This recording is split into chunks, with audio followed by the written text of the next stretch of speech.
Class 10th maths में coordinate geometry पढ़ा रहे थे। कोऑर्डिनेट में कुछ प्रश्नावली हो गई थी। हमारी प्रश्नावली 7.3 में तीसरा सवाल है, देख लीजिए। तीसरे सवाल में है कि एक त्रिभुज है और उस त्रिभुज के तीनों शीर्ष दिए गए हैं। त्रिभुज के तीनों शीर्ष दिए गए तो त्रिभुज की भुजाओं के मध्य बिंदुओं से बनने वाले त्रिभुज का क्षेत्रफल ज्ञात कीजिए। इस क्षेत्रफल का दिए हुए त्रिभुज के क्षेत्रफल के साथ अनुपात ज्ञात कीजिए। तो सबसे पहले सभी बच्चों के पास बुक होनी चाहिए, जिससे सवाल तो कम से कम देख सके, प्रश्न पढ़ सकें और उसको समझ सकें। तो यहाँ पर देख लीजिए कि एक त्रिभुज हम मान लेते हैं।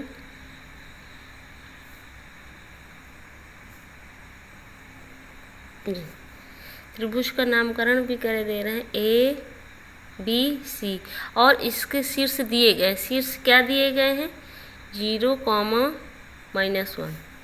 इसके शीर्ष दिए गए हैं 2, 1।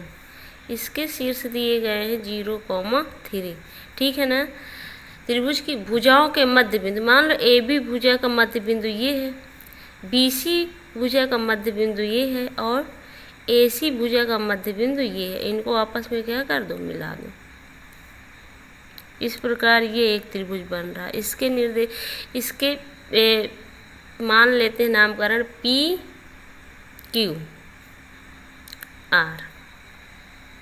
तो मध्य बिंदुओं से बनने वाला त्रिभुज PQR, इसका भी क्षेत्रफल ज्ञात करना है और इस क्षेत्रफल का दिए हुए त्रिभुज के क्षेत्रफल के साथ क्या अनुपात है ये भी निकालना। कहने का तात्पर्य है कि बड़े त्रिभुज का क्षेत्रफल और छोटे त्रिभुज के क्षेत्रफल में क्या करना है, अनुपात हमें निकालना, ये हमें सिद्ध करना है।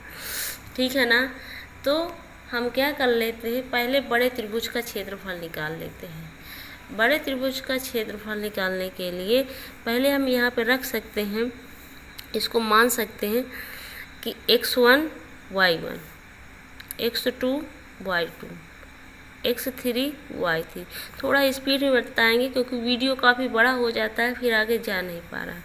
तो यहाँ पे पहले हम निकाल करके रख सकते हैं कि x1 = 0, तो y1 = -1, x2 = 2, y2 = क्या हो जाएगा 1, x3 = 0, y3 = 3 हो जाएगा। इस प्रकार पहले मान रहा है। फिर त्रिभुज का क्षेत्रफल यहाँ पे रख सकते हैं। त्रिभुज का क्षेत्रफल, त्रिभुज कौन सा ले रहे हैं, त्रिभुज ABC, त्रिभुज ABC का क्षेत्रफल इक्वल, सभी क्वेश्चन लगाने के पहले उसके फार्मूला सभी सवाल में लिखेंगे तो याद हो जाएगा। 1/2 बड़े ब्रैकेट में, फिर देख रहे हैं कि यदि x1 ले रहे हैं तो छोटे ब्रैकेट में आ जाएगा y2 - y3 ब्रैकेट बंद, प्लस x2 लेंगे तो ब्रैकेट के अंदर हो जाएगा आपका y3 - y1 ब्रैकेट बंद, प्लस x3 ब्रैकेट में आ जाएगा आपका y1 - y2 छोटा ब्रैकेट और बड़ा ब्रैकेट। ये त्रिभुज के क्षेत्रफल का फार्मूला होता है। अब इसमें हमें वैल्यू सेट करना है। तो वैल्यू देख लीजिए, यहाँ से हम कर रहे हैं इक्वल 1/2 बड़ा ब्रैकेट, x1 की वैल्यू क्या है 0। अब छोटे ब्रैकेट में y2 की वैल्यू यहाँ पे देख लीजिए क्या है 1, माइनस लगा दीजिए। आगे y3 की वैल्यू क्या है 3 ब्रैकेट बंद, प्लस आगे x2 की वैल्यू क्या है 2 ब्रैकेट के अंदर y3 की वैल्यू क्या है 3 माइनस y1 की वैल्यू क्या माइनस +1 हो जाएगा, प्लस x3 की वैल्यू क्या है 0। कोष्टक में क्या हो जाएगा y1 की वैल्यू क्या हो जाएगी आपकी -1 माइनस y2 की वैल्यू क्या है 1 ब्रैकेट बंद और बड़ा ब्रैकेट। अब इसको सॉल्व कर लीजिए तो 1/2 0 है, ब्रैकेट के अंदर जितनी भी वैल्यू हो वो सब 0 हो जाएगी, प्लस आगे देख रहे हैं 2 तो रहेगा ही, 3 + 1 कितना हो जाएगा 4, प्लस ये भी 0 है, ब्रैकेट के अंदर मल्टीप्लाई में जो भी वैल्यू हो क्या हो जाएगी आपस में 0, तो क्या हो जाएगा 1/2 और ब्रैकेट में आपका हो जाएगा 8, 2 से काटोगे 4, तो इसका एरिया कितना आ जाएगा आपका 4 वर्ग मात्रक। आगे देख लीजिए, अब हमें त्रिभुज PQR का क्षेत्रफल निकालना है। तो क्षेत्रफल निकालने से पहले एक चीज़ इसमें कहे, इसके पहले निर्देशांक निकालने। P बिंदु के निर्देशांक क्या होंगे, Q बिंदु के निर्देशांक क्या होंगे, R बिंदु के निर्देशांक क्या होंगे। सबसे पहले ये निकालेंगे। जब तीनों के निर्देशांक मालूम हो जाएंगे तब हम त्रिभुज के क्षेत्रफल का फार्मूला लगा सकते हैं। तो अगर हमें P बिंदु के निर्देशांक निकालना है तो AB का क्या है, मध्य बिंदु है। AB का क्या है, मध्य बिंदु है। तो मध्य बिंदु, भुजा AB का मध्य बिंदु निकालने का फार्मूला क्या होता है ये देख लीजिए। यहाँ पे करे दे रहे हैं, भुजा AB का मध्य बिंदु, मध्य बिंदु आपका क्या दिया गया है, हाँ P के निर्देशांक, मध्य बिंदु P के निर्देशांक। तो P के निर्देशांक निकाल रहे हैं, तो इसका फार्मूला लगा दीजिए x1 प्लस x2/2 कामा कर दीजिए y1 प्लस y2/2, क्योंकि मध्य बिंदु, किसी भी भुजा के मध्य बिंदु के निर्देशांक निकालने हैं तो इसके फार्मूले होते हैं x1 plus x2/2, y1 plus y2/2, ये पहले भी बता चुके हैं। तो P इक्वल हो जाएगा, तो यहाँ x1 की वैल्यू क्या है 0 प्लस x2 की वैल्यू क्या है 2, अपान में क्या हो जाएगा 2 कामा y1 की वैल्यू आपकी क्या दी गई है -1 प्लस y2 की वैल्यू क्या है 1, y क्या है आपका 2 हो जाएगा। तो आगे देख रहे हैं कि इसके निर्देशांक आपके हो जाएंगे 2 और ये प्लस माइनस क्या हो जाएगा 0/2, तो निर्देशांक आगे क्या हो जाएंगे, इससे कैंसिल हो जाएगा 1, 0। तो P बिंदु के निर्देशांक आपके क्या हुए, P बिंदु के निर्देशांक 1, 0। इसी प्रकार हम Q बिंदु के भी निकाल सकते हैं। किसके निकाल सकते हैं, Q बिंदु के लिए।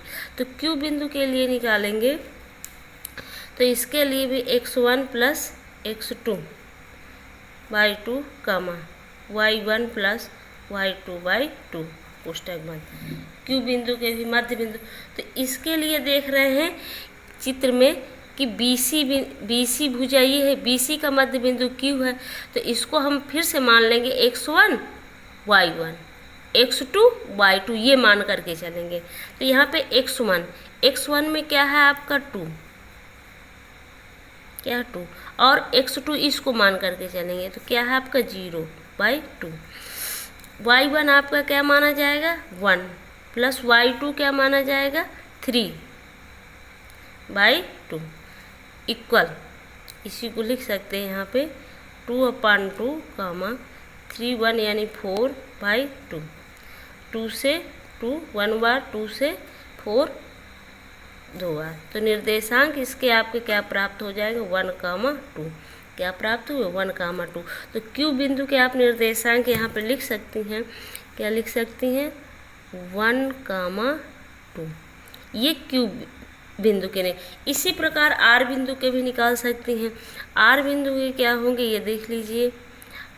R बिंदु के लिए, क्योंकि R अगर देख रहे हैं यहाँ चित्र से देख रहे हैं कि R AC का मध्य बिंदु है, AC का मध्य बिंदु है, तो मध्य बिंदु का फार्मूला लगेगा। तो मध्य बिंदु का फार्मूला क्या होता है x1 plus x2/2 y1 plus y2/2, तो R इक्वल। अब यहाँ पे देख रहे हैं चित्र में कि AC का मध्य बिंदु क्या R है, तो अब यहाँ पे इसको क्या करेंगे, चाहे इसको x1 y1 मान लीजिए और इसको x2, या तो x1 y1 इसको मान लीजिए, x2 y2 इसको मान लीजिए। प्रत्येक भुजा में आपको x1 y1 x2 y2 मानना पड़ेगा। तो यहाँ पे देख लीजिए कि x1 आपका क्या है 0, तो यहाँ पे क्या रखेंगे 0 प्लस x2 x1 0 है और x2 क्योंकि हम r बिंदु निकाल रहे हैं तो x2 भी आपका 0, तो 0/2 कम। y1 आपका क्या है -1, क्या है आपका y1 क्या है -1, तो यहाँ पे क्या रखेंगे -1 प्लस। आगे देख रहे हो y2 आपका क्या दिया 3, y2 क्या दिया है आपका 3, ये 3, तो यहाँ पे क्या रख देंगे प्लस में 3/2 ब्रैकेट बंद। आगे देख रहे हैं कि r इक्वल, ये तो आपका 0 ही हो जाएगा और यहाँ पे 2/2 हो जाएगा क्योंकि -1 +1 क्या हो जाएगा आपका प्लस की वैल्यू ज़्यादा है तो प्लस का चिन्ह लगेगा, घट जाएगा 2/2, 2 से 2 कैंसिल हो जाएगा 1/, तो इसके निर्देशांक 0,1 आपके प्राप्त हुए। क्या प्राप्त हुए, तो हम यहाँ पे लिख सकते हैं कि r बिंदु के निर्देशांक जो प्राप्त हुए हैं 0,1, ये निर्देशांक है। तो हम p के भी निर्देशांक प्राप्त कर लिए, q के भी निर्देशांक प्राप्त कर लिए और r के भी निर्देशांक प्राप्त कर लिए। अब त्रिभुज के क्षेत्रफल का फार्मूला लगा सकते हैं कि त्रिभुज पी क्यू आर का क्षेत्रफल, तो यहाँ पे कर सकते हैं त्रिभुज पी क्यू आर का क्षेत्रफल इक्वल 1/2 ब्रैकेट में, यहाँ पे x1 छोटे ब्रैकेट में y2 माइनस y3 ब्रैकेट बंद प्लस अगले में x2 ब्रैकेट के अंदर आपका हो जाएगा, x2 है तो यहाँ पे y3 माइनस y1 लेंगे ब्रैकेट बंद प्लस x3 यहाँ पे लेंगे तो y1 माइनस y2 ब्रैकेट और बड़ा ब्रैकेट बंद। ये आपका फार्मूला लग जाएगा, ठीक है ना। इस फार्मूले पे वैल्यू क्या कर देंगे, सेट कर देंगे। अब यहाँ पे चित्र पर देख रहे हैं कि इस पे हम मान सकते हैं पी क्यू आर लिया तो इसको x1 y1, इसको क्या मान ले x2 y2, इसको क्या मान ले x3 y3, इस प्रकार हम मान लेते हैं। अच्छा है तो यहाँ पे वैल्यू निकाल करके क्या कर ले, रख लें। यहाँ पे वैल्यू क्या करें, निकाल के रख सकते हैं। वैल्यू आपकी जो है यहाँ से यहाँ रख सकते हैं कि x1 इक्वल आपने क्या माना है 1, y1 इक्वल आपने क्या माना है 0, और यहाँ पे देख लीजिए कि x2 इक्वल क्या माना है 1, y2 इक्वल क्या माना है 2। यहाँ पे और देख लीजिए x3 इक्वल क्या हो जाएगा 0 और y3 इक्वल क्या हो जाएगा 1। इस प्रकार हम वैल्यू निकाल करके क्या करें, रख सकते हैं। x1 आपका कितना है 1, तो y1 कितना है 0, x2 आपका क्या है 1, तो y2 इक्वल कितना है 2, x3 कितना है 0, तो यहाँ पे 0 और y3 कितना है 1, तो 1 रख सकते हैं निकाल। अब इसमें वैल्यू क्या कर दे, सेट कर दे, वैल्यू पुटअप कर दे, ठीक है ना। वैल्यू पुटअप करके फिर इस त्रिभुज का क्षेत्रफल निकाल लें और त्रिभुज का क्षेत्रफल निकालने के बाद जो बड़े त्रिभुज का क्षेत्रफल आया 4 और छोटे त्रिभुज का जो क्षेत्रफल आएगा दोनों का क्या कर दे, अनुपात निकाल दें, दोनों का क्या कर दे, अनुपात निकाल दें। क्योंकि क्वेश्चन में कहा है कि इस क्षेत्रफल का दिए हुए त्रिभुज के क्षेत्रफल के साथ अनुपात ज्ञात कीजिए।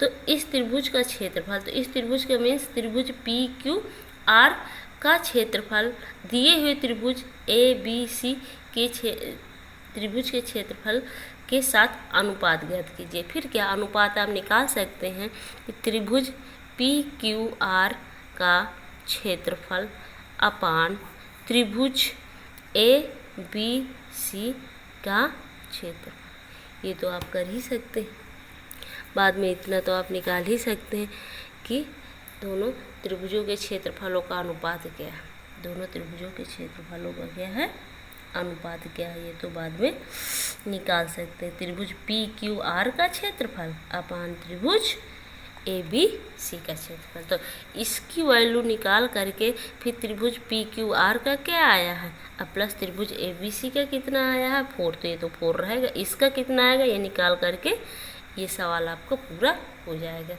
सवाल